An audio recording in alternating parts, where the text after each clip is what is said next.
Constructors and destructors are special member functions that serve a particular purpose.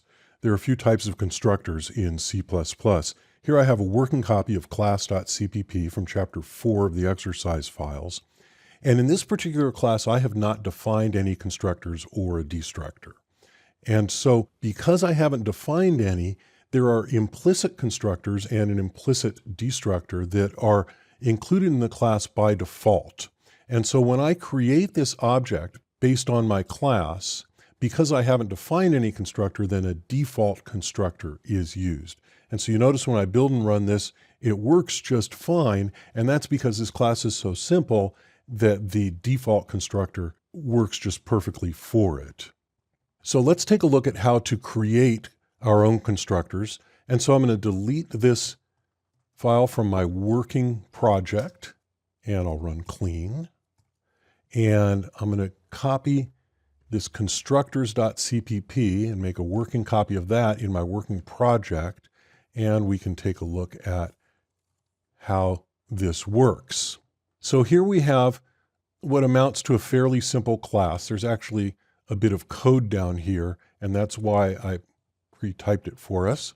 But this class is fairly simple. It has 3 data members, and these are of the string class that comes with the STL. So I have this string header here. So this is the C++ string class. And here we have our first constructor, and this is called the default constructor. And that's different than the implicit default constructor because I'm actually defining it here. But the default constructor is because it has no parameters. And so that's the constructor that'll be used if you just create an object without giving it any values. A constructor doesn't have a name of its own. It simply takes on the name of the class. So because this is a member function with the name animal that's spelled exactly the same as the class name animal, that's used as a constructor. So this is a constructor. This on line 16 is another constructor with parameters. And down here on line 18 is a copy constructor because it takes as its only parameter another object of the same class. There's also a copy operator here, and we'll get to that in a minute. And this is a destructor. The destructor has the name of a class with this tilde character in front of it, and that designates the destructor. So if we look at the implementation, it's actually pretty simple here. We have to define all these methods, but it's actually pretty simple here. The default constructor puts this little string called default destructor so we can see which one is being called. Again, this is for illustration purposes so that we can see how this all works. And you'll notice this list of initializers. This is called an initialization list. There's a colon after the function operator, and then there's a list of initializers. And these initializers work just like a class initializer. You have the name of the data member, and in parentheses, you have the value that's going to be put in there. And you notice that they're getting this string unknown, and the string unknown is defined up here in my constants. And so it'll get the value unknown. And we'll see how this works in a moment. I'll show you it running. Then we look at our next constructor, and this one has these 3 parameters. And they're constant string references. Those again get initialized with this initializer list. So after the function operator, we have the colon and then the initializer list. And we put a string out to the console that says constructor with arguments, so we know which one is being called. And then there's the copy constructor. This one takes as its parameter another object with the same class. And it works by simply copying the values over from the other class, from the other object. And then here's the destructor. And in this case, the destructor doesn't actually need to do anything. So it's just printing out a string that this is the destructor with these values, so you know which one is being destroyed. And then we have a simple print method. And then finally, this is the assignment operator. We'll talk a little bit later in this chapter about operator overloads.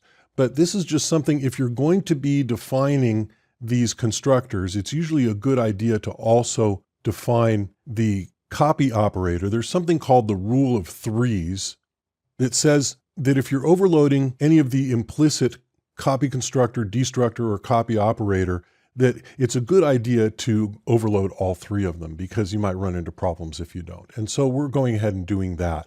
So there's our copy operator. It does pretty much the same thing as the copy constructor. Now, when I run it, you'll notice that first I construct an animal object without any parameters. And so that will call the default constructor, and that's this one here, right? And up here in our definition, the default constructor is the one with no parameters. And then I construct an object with 3 strings. And so that'll call the constructor with 3 strings. And then I construct an object by copying from another object. And so that'll call the copy constructor.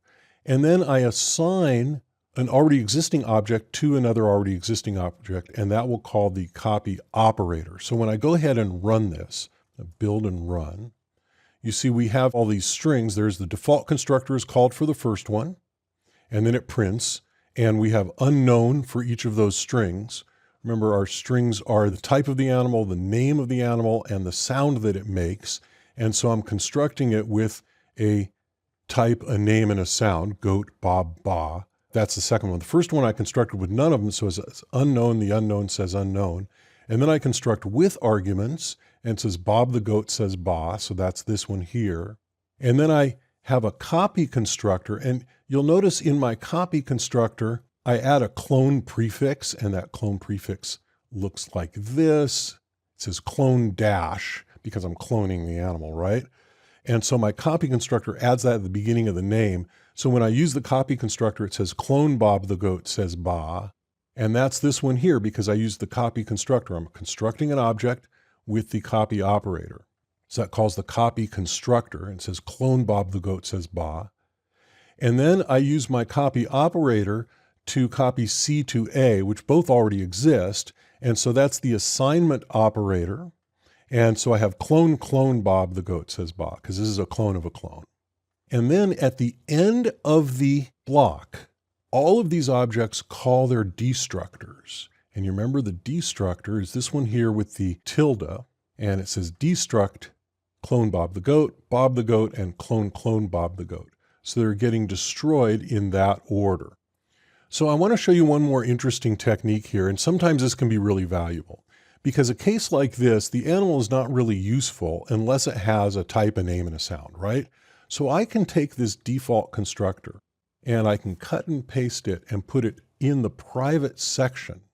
And now in my implementation, this is no longer valid. So my default constructor goes away.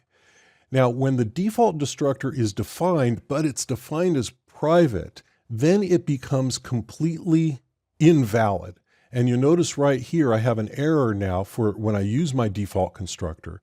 It says no matching constructor for initialization of animal. So in order to define A, I now actually have to use the constructor that has the parameters. So I have to say dog, and its name is Fido, and it says woof. And now when I build and run, you notice I'm not using the default constructor anymore. I'm using a constructor with the arguments, and Fido the dog says woof. So for instances where a certain type of a constructor, you want it not to be valid at all, and you could do that with the copy constructor if you wanted to. You can do it with any of them. You simply put it in the private section of the interface definition, the class definition, and then that constructor becomes invalid. So constructors and destructors are important parts of any C++ class. It's always worth thinking carefully about how your objects are constructed and crafting constructors and destructors that handle all the necessary cases.